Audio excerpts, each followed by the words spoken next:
창선 중고등 학생 여러분 반갑습니다. 날씨가 시청하여 많이 춥습니다. 그렇지만 우리의 열정을 막지는 아마 못할 것 같습니다. 준비하는 기간이 좀 짧았습니다만 여러분들이 준비한 흥과 끼를 마음껏 발휘하기 바라겠습니다.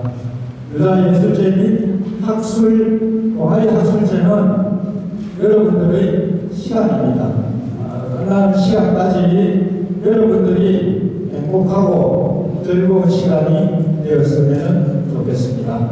그럼 지금부터 제17회 유다예술제 및 동아리 학술제를 시작하도록 하겠습니다. 감사합니다.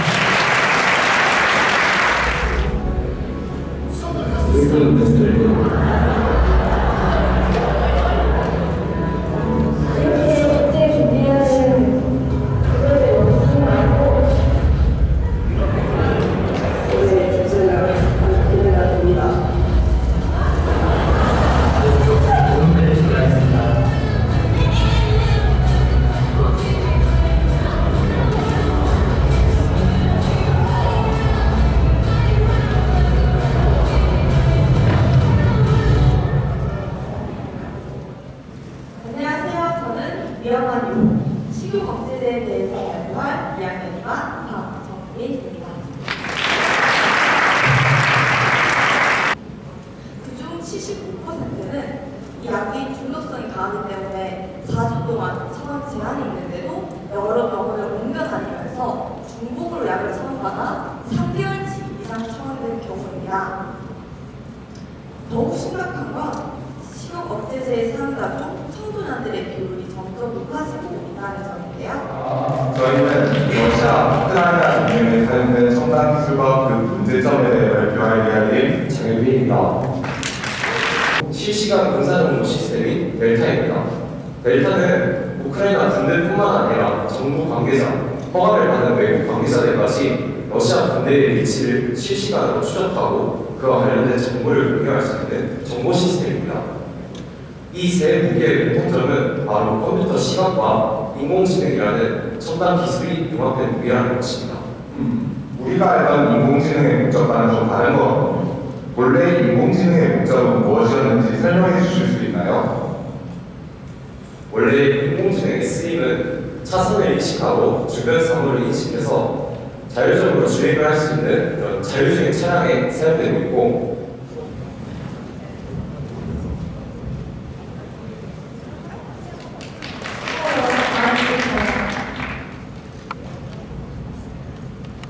Do you know where this place is? Yes, this is Italy. I traveled to Italy 4 years ago. Today, I'll introduce my travel diary to you. I'll be your tour guide for today.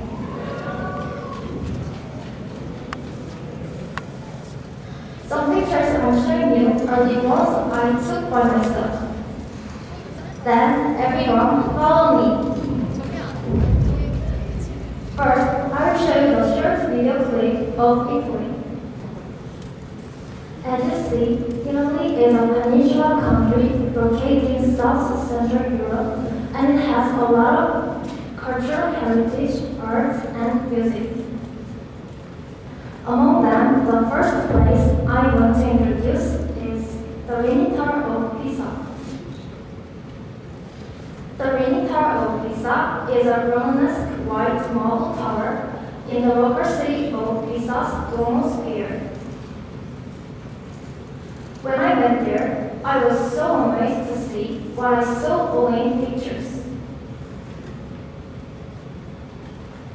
And that made me feel that I was really in Italy.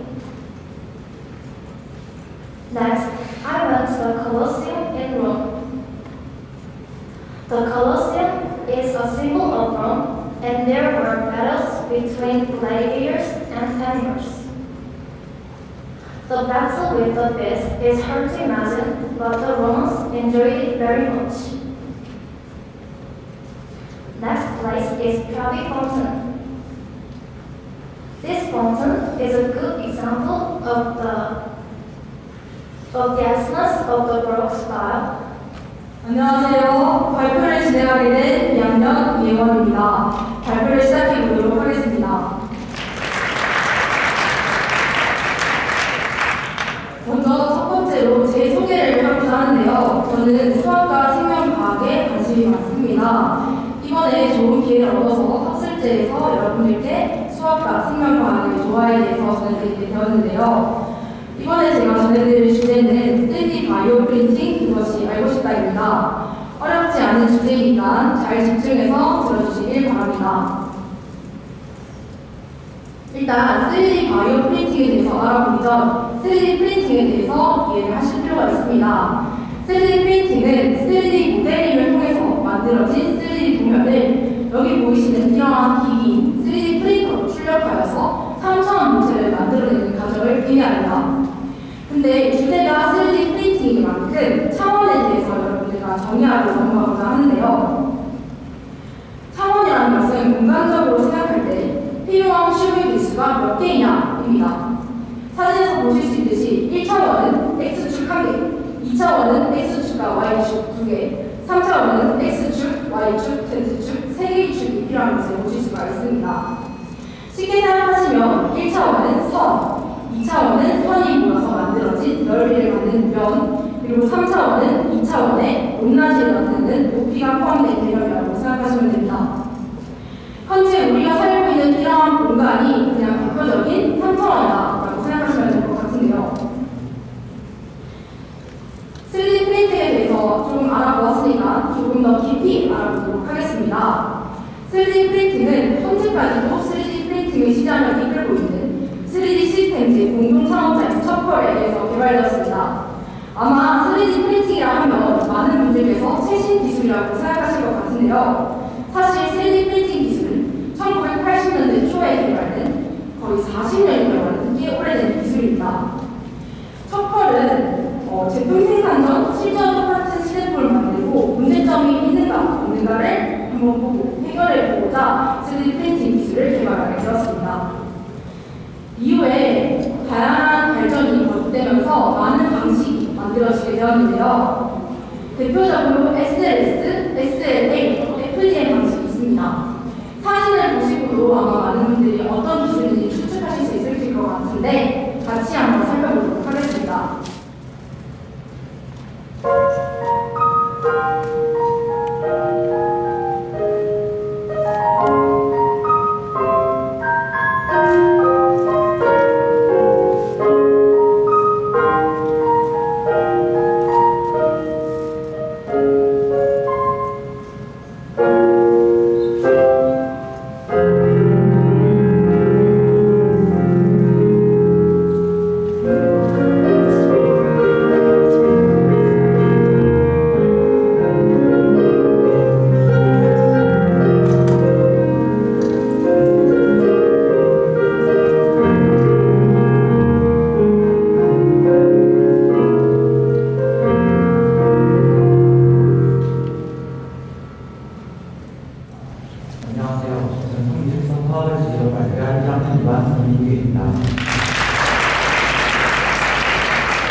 다음은 시흥목의 유명한 작품입니다. 여러분 다 아시는 작품이죠? 이 작품의 이름은 무엇일까요? 맞습니다. 미인도입니다. 미인도는 시흥목의 대표적인 작품으로 조선시대 이상적인 연인상을 그린 작품입니다. 그렇다면 제가 표시한 빨간 속치마 구름에 사용된 안료가 있습니다. 혹시 사용된 안료가 무슨 물질인지 아시는 분 계실까요?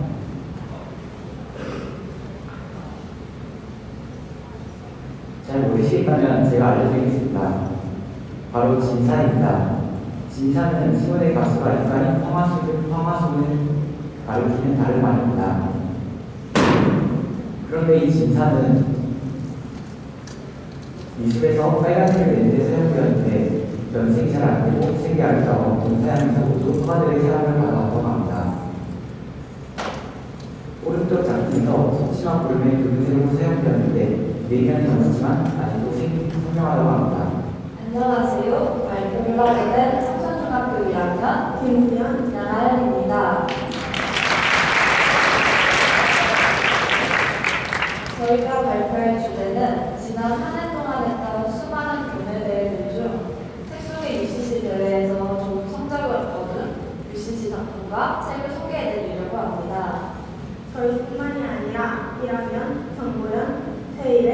노숙은 학생들이 학교에 최선을 다해서 만들었습니다. 그중 영광스럽게도 대표로 저희들이 목소리를 낼 수 있게 되었습니다. 그러니 지루하더라도 집중해서 들어주시면 감사하겠습니다. 그럼 발표 시작하겠습니다. 현대사회에서 10대들은 다양한 고민을 합니다. 다들 괜찮아 보이는데 나만 힘들어 보인다거나 친구들과 잘 지내고 싶은데 내 맘대로 안 되는 경우가 많이 존재하죠. 또한 부모님의 기대에 못 미치는 것 같아 지치는 경우도 있을 것이고 애초에 본인에 대한 자신감이 부족한 경우도 많을 것입니다. 이런 상황에서 누구보다 위로가 필요한 순간이 지금이 아닐까요? 10대들이 충분히 느낄 수 있는 우울함과 감정을 헤아리고 용기와 위로를 주고자 저희는 UCC 영상을 만들었습니다.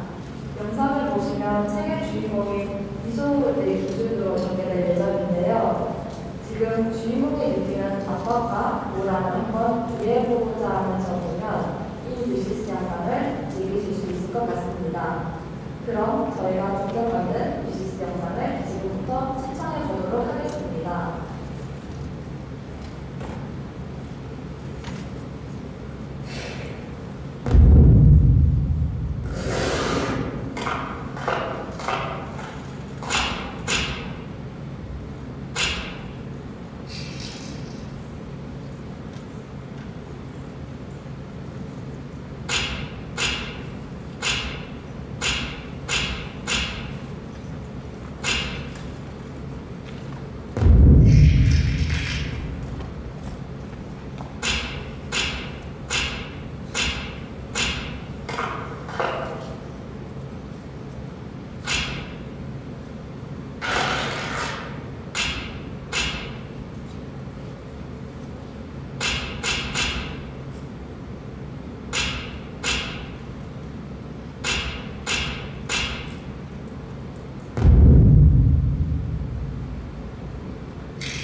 안녕하세요. 저희는 자동차에 적용된 인공지능에 대해 발표할 이은경, 정호성입니다. 먼저 저희는 라플라스라는 팀으로 전국대에서 열리는 소프트웨어 미래 채용 자율주행 대회에서 전산학부 대표로 대회에 참가하여 배우고 느낀 점을 여러분에게 발표하도록 하겠습니다.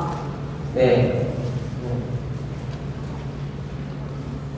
발표 순서는 먼저 자율주행 자동차에 사용된 핵심 기술, 그 다음으로 자율주행 자동차에 어떤 인공지능을 프로그래밍하는 과정, 마지막으로 프로그래밍 과정에서 생긴 문제점과 그 문제점을 어떻게 해결하는지를 순서로 발표하고 마치도록 이은경 학생, 혹시 자율주행 자동차가 무엇인지 아시나요? 스스로 움직이는 자동차 아닌가요? 네, 맞습니다. 좀 더 자세하게 설명하자면 자율주행 자동차는 운전자 없이 자동차가 스스로 운행이 가능한 자동차를 말하는데요. 그러면 자율주행 자동차를 스스로 운행하게 하는 기술은 무엇일까요? 잘 모르겠어요. 지금부터 설명해 드리도록 하겠습니다. 네, PPT에 보이시는 사진은 저희가 만든 자율주행 자동차 사진입니다. 저희가 만든 자율주행 자동차에 세 가지 핵심 기술이 있는데요. 바로 데이터 인식, 딥러닝, 카메라 인식이 있습니다. 먼저 데이터 인식은 말 그대로 데이터 인식하는 것인데 어떤 데이터 인식하냐? 바로 자동차가 달리는 길, 도로 데이터 인식합니다. 여기 사진을 보시면 자동차 위에 카메라가 달려있는데요. 카메라로 자동차가 달리는 길인 도로를 인식하여 자동차가 주행할 수 있도록 준비하는 과정을 데이터 인식이라고 합니다. 그리고 두 번째로 딥러닝입니다. 딥러닝은 인간의 뇌를 공감한 신경망 네트워크에 더하여 컴퓨터가 인간의 두뇌처럼 수많은 데이터 속에서 패턴을 발견한 뒤 사물을 구분하는 정보 처리 방식을 공감한 기술입니다. 호선 이상 것을 인식하는 등 많은 오류가 발생했고 저희는 이러한 오류를 해결하기 위하여 세 가지 마술을 세워보았습니다. 첫 번째로 카메라의 화질이 문제일까? 두 번째로 카메라의 인식 오류일까? 세 번째로 학습한 데이터가 부족할까? 저희는 이러한 가설을 토대로 실험을 진행하였고 그 결과 세 번째 가설인 데이터 부족이 문제라는 결론을 내렸습니다. 그래서 저희는 이러한 문제를 해결하기 위하여 두 가지 방법을 사용하여 모델링을 하였습니다. 네, 그 두 가지 방법은 무엇인가요? 먼저 저희는 쌓인 임시 데이터를 수집하기 위해서 자율주행차에 탑재되어 있는 카메라를 활용하여 임시 데이터를 수집하였고 두 번째로 경로 데이터를 확보하기 위하여 자율주행 자동차를 작동시켜 경로 데이터를 수집하였습니다. 안녕하세요. 저희는 조선시대의 쓰레기 관리를 발표하게 된 1학년 일반 경민 김서윤입니다.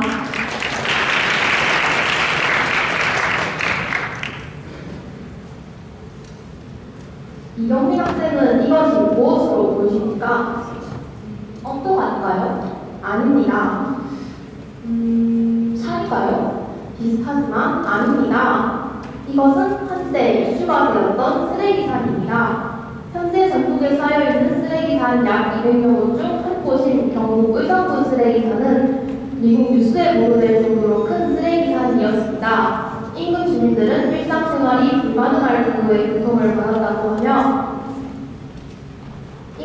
인근엔 낙동강이 있어 장마철이 되면 쓰레기가 흘러내리면서 환경오염에 우려가 되었다고 합니다. 제가 알기로는 옛날에도 현재와 비슷한 것이 있었습니다. 바로 폐총인데요. 폐총이 무엇인지 알고 계십니까? 폐총이요? 아닙니다. 그러면 조개로 만든 총입니까? 그 총이 아닙니다. 폐총이란 조개 무덤이라고도 말하며 옛날 사람들이 먹어버린 엄청난 양의 조개 껍데기가 쌓여 만들어진 것을 말합니다. 폐총은 주로 10세기 시대 때 많이 발견되는데요. 이는 거주지 때문입니다. 특히 과거 시험 때 사용하는 시험지로 재활용을 많이 했는데요. 왜냐하면 과거 시험지는 5겹에서 8겹으로 제작하기 때문에 일반 한지보다 훨씬 두꺼워서 잘 찢어지지 않고 튼튼했기 때문에 많이 사용했습니다. 그럼 김찬 학생, 과거 시험지를 어떤 식으로 재활용했을까요? 글쎄요, 종이를 재활용하는 예라면 이면지로 활용한다던가 그러한 방법들이 있지 않을까요? 제가 알려드릴게요. 과거 시험지의 대표적인 예로는 화롯이 있습니다. 화롯은 여성이 혼례 때 착용했던 옷으로 착용자의 목을 미는 다양한 수가 놓여 있습니다. 옷으로 만들어 사용하다니 정말 대단한 것 같습니다. 폐플라스틱을 활용해 옷을 만들고 있는 현재의 사회와도 비슷하군요. 이에 재활용으로 노력을 했던 것처럼 현대사회는 어떤 노력을 하고 있는지 자세하게 알려주시겠어요? 현대사회는 탄소 배출 감소를 위해 노력하고 있습니다. 탄소 배출 감소를 위하여 화석연료를 사용하기보다는 자연물이나 우리가 사용하고 남은 폐기물로 에너지를 만들고 있습니다. 대표적인 예로는 태양광 에너지가 있습니다. 태양광 에너지란 태양의 윈 에너지로 방전 효과를 이용하여 전기 에너지로 바꿔주는 태양 전지를 이용한 에너지를 말합니다. 안녕하십니까. 저희는 스마트 경제 활성화 방안에 대해 발표를 맡은 이상훈 이상입니다.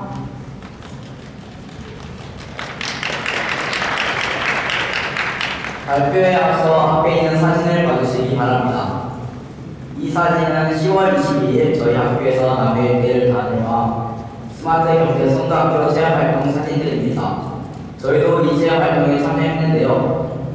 이 체험활동에서 저희는 실제로 남해 전통시장 도빌마을 등을 다니면서 상인들과 행인들을 대상으로 스마트 경제수단의 대표적인 예시인 제로페이에 대해 인터뷰를 진행하면서 자료를 수집해 보았습니다.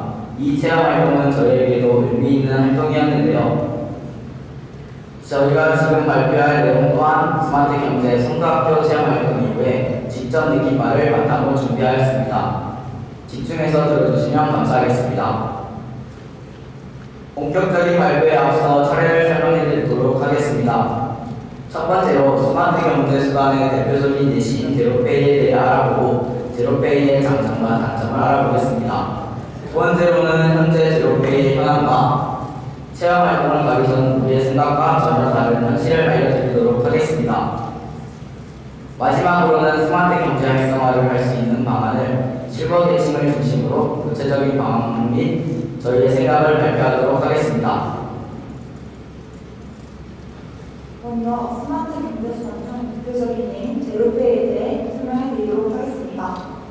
제로페이란 소상공인의 가맹점 수수료 부담을 줄이기 위해 정부, 서울시, 지자체, 운영에서 민간 간편결제 사업자와 협력하여 도입한 공공 QR코드 방식의 모바일 간편결제 서비스를 말합니다.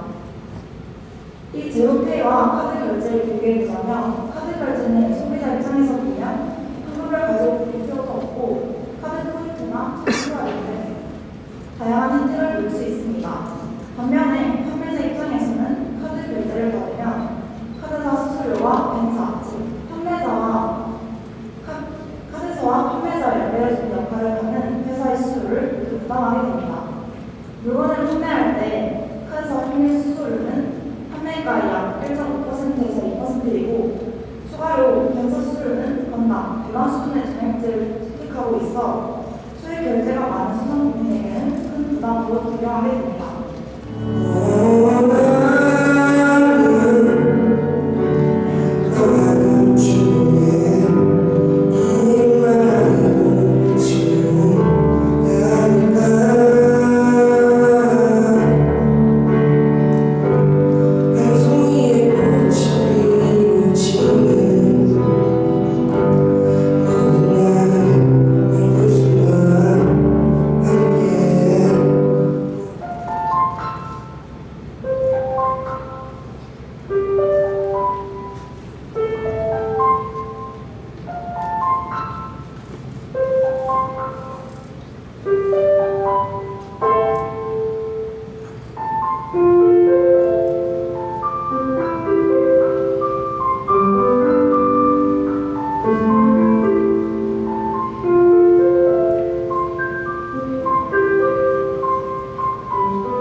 to our guests, teachers and students.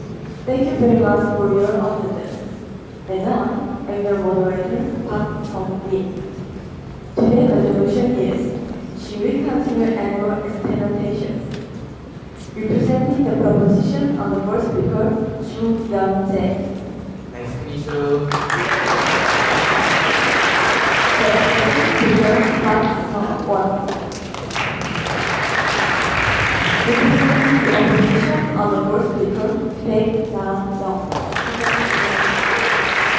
Our third speaker, Baek Sung-jun. Each speaker will deliver 1 minute of opening speech. For each speech, there will be 15 second breaks. After a opening speech of each team, each team will have question time for 2 minutes, 1 minute for questioning and 1 minute for answers. Then, there will be 2 minutes of one-on-one time for each team. Are there any questions regarding the rules? No. From now on, we are going to start today's debate.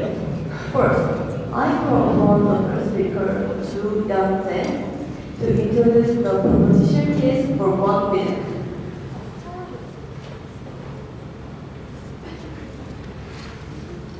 Hello, I'm Young-jae. I agree and experiment.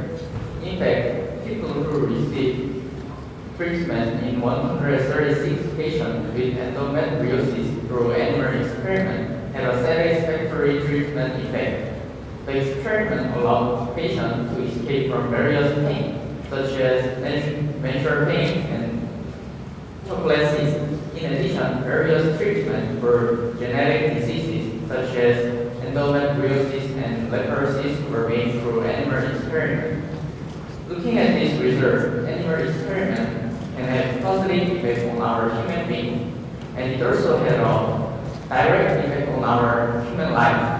If animal experiment were to be banned, we would not receive this benefit. Therefore, I agree animal experiment. Thank you. After the resolution passed, we will now hear the first speaker from the opposition, Baek Na-jung, for 1 minute. Can the same result occur when using 2 months just because the results of animal testing are same? Human and animals have different cell structures, so the results of animal testing and human body applications are not always the same. For example, thalidomide also used as a treatment for body sickness in pregnant women.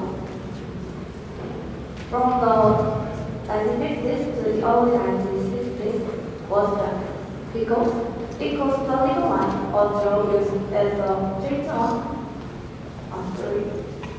because photophobia, which makes people with actually short limbs. In experimental mice that were taken with drug, there was no contact warranty, but the drug caused for natural thousand different babies in 48 countries around the world. As such, it's difficult to determine whether or not to use in humans. However, then the results of animal tests are because human and animals reactions to drugs are different.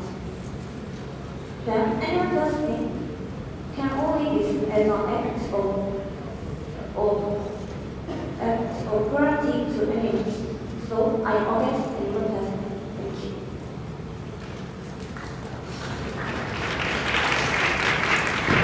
Now, each team will have a time for questions and answers. Then, I call upon the second speaker of proposition, Park Sung-won, to ask questions the first speaker of opposition, Baek Na-jung. You have 2 minutes. 1 minute for question and 1 minute for answer. Start. There are difficult further cases besides this country further cases that you mentioned. However, animal testing is overshot because of these barriers. What can be done when developing your drugs? There are many benefits of experimental with animals to treat human disease. However, many animals die every year because of this experiment. You say animal testing can have positive effect on our human beings, and it also has a direct effect on our human lives. Do you think that animal lives should be ignored for human benefit?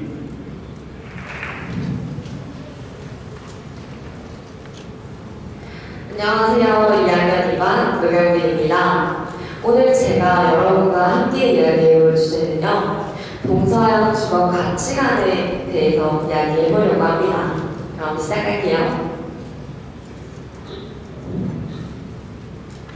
제가 추린 문화 차이의 예시는 두 가지가 있습니다. 첫 번째, 외국인들은 왜 신발을 신고 집에 들어가면 그 신발을 신고 침대 위에까지 올라가는 걸까요?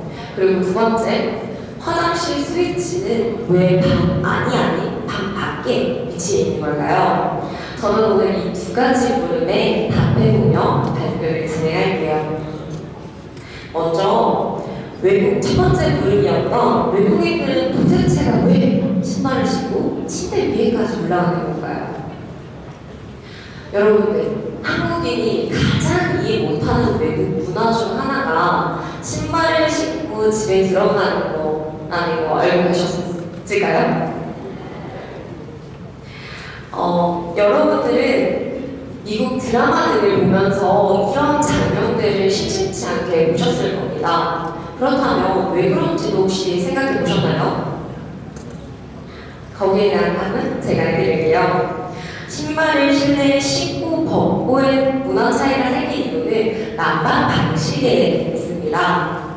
우리나라의 전통 가옥인 한옥에서는 방바닥 자체를 배관 방식인 온도를 이용하는데요. 이 온도는 열기가 방바닥 자체를 지나가게 함으로써 방 전체를 따뜻하게 하는 난방 방식이에요. 방 바닥을 따뜻하게 하니 추운 겨울에는 방 바닥에 꼭 달아붙어 있는 게 가장 효율적인 방법이겠죠. 온돌의 구조와 함께 온돌이 방을 어떻게 되었는지 자세히 설명해 드릴게요. 우선 우리는 가동위에서 불을 활활 태우게 됩니다. 그렇게 되면 대류 현상으로 인해서 앞서 한번 설명했지만 따뜻한 공기가 위로 올라가고 차가운 공기는 아래로 가라앉죠. 그러면서 동그라미 져있는 부분에 혹시 볼록 튀어나오는 이 친구 보이실까요? 이 친구가 바로 불목이라는 이름을 가진 친구입니다.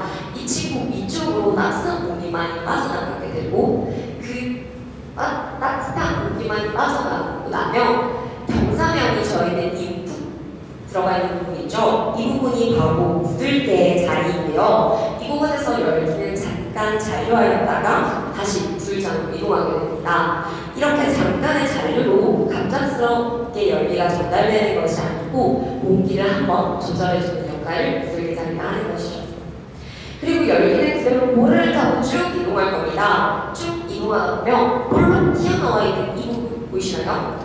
이 부분이 바로 바람막이라는 이름을 가진 친구인데요. 이 친구는 불뚝으로부터 내려오는 찬 공기를 막아주는 역할을 합니다. 그래서 열기가 빨리 식지 않도록 해주는 거죠. 여기서 마무리해볼까요? 네, 그럼 이상으로 제17회 문자예술제 1부를 마치겠습니다. 감사합니다.